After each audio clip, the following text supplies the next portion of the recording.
Alrighty, I guess I'll do one more garden update. It is June 24th, no, 25th, I guess, almost heading in July, and I guess I forgot to do one in June. But garden's been doing like awesome. I am dealing with spider mites a little bit. You can see on my tomatoes that so much brown in the leaves over here, so they're just decimating this. So I might hit it with neem oil after I do another dose of or after I water it here pretty soon. But right now I'm just picking a bunch of tomatoes out of the garden. There's still a ton, but we're now hitting 100-degree temperatures consistently. So like over here, I've definitely got, let's see, ooh, that one's been raided by bugs. I will let that one go. I end up, like sometimes I get rid of so many tomatoes or can't use them just from like bugs. Like I'll throw out more than a lot of people grow just because of bugs getting to them. That one has a hole in it. I can smell it. I hate the smell of tomatoes that smell nasty. I probably should focus on the grill, or on the video. But otherwise, I just grabbed a few more tomatoes. Sam, Ari, you guys don't be buttholes. Sam is a butthole. Ari's like my little stealth ninja. But yeah, this tomato is not looking so hot because it's ripped open and stuff. It's going to start leaking everywhere and get all nasty if I don't utilize it immediately. It already can smell funky. But I pick everything that has color over here. There's some more I need to grab right over there. There's a couple over there. So I'm trying to get these done, but you can't fill this up too much because if you let them sit too long, then they'll squish each other. But I'm just reaching for everything in here. But anyway, so tons of tomatoes right now. I'll just keep moving around the garden. Squash is almost all dead. This is what happens. Squash vine borers tear up the root system. This was a gourd that grew out of my pile over here. I'm not even worried about it at all. My pumpkin plants died. There's a couple more zucchinis left to pick out of here. There's like one little zucchini right there that somehow managed to hang on. The corn's looking really good in here. At least a few ears of corn. I'll actually get corn, which normally I don't, or don't bother trying to plant. So at least might have like maybe 8 to 10 like good sized corns this year. I'm just gonna have to mow this over here. It's basically done. I've got a basketball sized pumpkin and a pumpkin that was the size of like a cantaloupe. Peppers are doing really good. They are something that doesn't mind the heat, but I still need to mulch the crap out of it still. As soon as most of this like dies off, because basically once you get to the point where vine borers have taken hold of these, you just rip them up. It just pulled right off the bat because it just disconnected from the dead plant right there. It's all been eaten through the center. So nothing I can do easily to manage it. It happens in Texas. This was my best year for squash, but that's like my pile of dead plants. There's still some life over here out of these guys, so I'll let them go, but my pumpkin plant looks like it's about to die. It does root into the ground as it kind of strays along, so it might kill the root system at the back, but it'll still keep growing for a little bit longer. I got some poblanos right here, quite a few. I gave a few to my friend yesterday.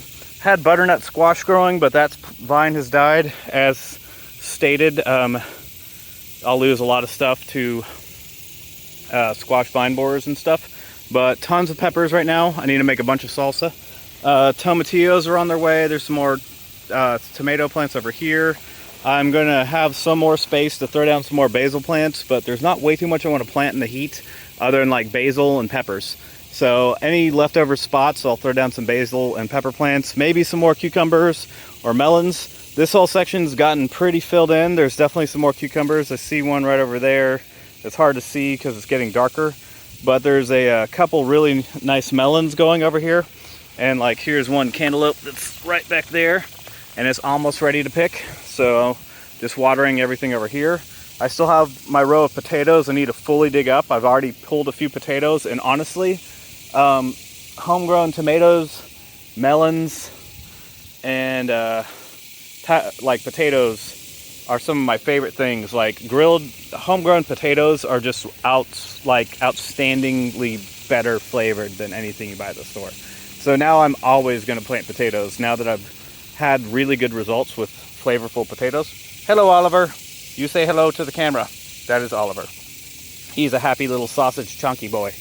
I still have some more radishes I can harvest. My friend did come over here the other day and made some really good spread. I didn't fully pick on my dill, and it looks like it's just dying already. Like, this guy just fell over. Like, smells like dill, but it's toast. I'm not sure if some bugs got to it or whatever. It felt like that just ripped right out of the ground. So there's a little bit of dill right here. I guess at this point I'm just gonna harvest it and then let it dry out, because I either harvest it now or I lose it, because I just lost the other one. So, alrighty, well, I'll have a little bit of dill. Getting rained on over here a little bit too. There's some beets over here. There's lots of basil growing randomly. This is going to be my red oak tree. I want to replace that tree with eventually, but not anytime soon. I need to pick out the weeds out of my asparagus and catnip plot, but no biggie. It can do what it needs to do. My bathtub, I've transplanted a bunch of basil and some other stuff in here just to have like an easy place to put it when I was transplanting it. But otherwise, everything's doing pretty good. There's certain things are dying off, and that's how it goes in the garden. Spider mites are my biggest enemy right now for my tomatoes, and neem oil is the only thing I use to fight them. I have a few other plants randomly growing in here, and I don't know. That's just a quick summary and update. As far as a couple other sections go, I have my hops and strawberries. Strawberries are still hanging on, but this is pretty exposed to the sun. The sun comes up from here, then sets over in that direction over there. But like, this gets baked solidly, but my hops are doing really, really well this year. So normally hops, I mean, I haven't gotten big harvests before, but this is the first year I've had cones that are like 2 inches long. So it's definitely taken a growth spurt this year. So all up here, there's hops that grow all along the vines. So it's about time to start harvesting them. There's still tiny hops growing, but I have to water these guys religiously during the summer because they are not really a hot weather plant, but they will survive in Texas. And so you can grow hops in Texas, but it would want to grow almost 20 feet tall. So if I could add some more space to grow, they would keep growing up. But otherwise, I've just got a lot of things to pick. And that was kind of a quick summary of the garden. And heading in July, it's just going to get, like, we're getting to 108 this week. So I might try to throw another shade cloth up. I guess it would have to just go straight over here. I'm not even sure. I think this section is just going to roast here pretty soon once I'm done with my corn. But that's just kind of how it goes. I'll throw in maybe some okra is a good one. It's not too late to plant okra. That corn right there looks like it's ready to pick. It's like drying out already. Well, almost. I'll give it still green, but that section, I don't know, I'm not sure what's up with it, but corn's not my specialty. But this guy over here and one other one are like the best corns I've grown so far. So yeah, so I'll just keep those guys going. Oh wait, yeah, there's one corn right here, two actually, and it's fallen over. I should have picked those up, but anyways, another year in the garden. Is the summer's kicking in, so it's going to taper off. Peppers and basil will be the focus. Tomatillos will hang on. Tomatoes are indeterminates, will probably die off. I'll lose a bunch of cherry tomatoes, but I still have a whole section of tomatoes I can pick and replant. So I think I might come back out tomorrow and finish picking tomatoes here in a few, but there's a few more to grab, and so I'll focus on that. And so that is the current state of the garden.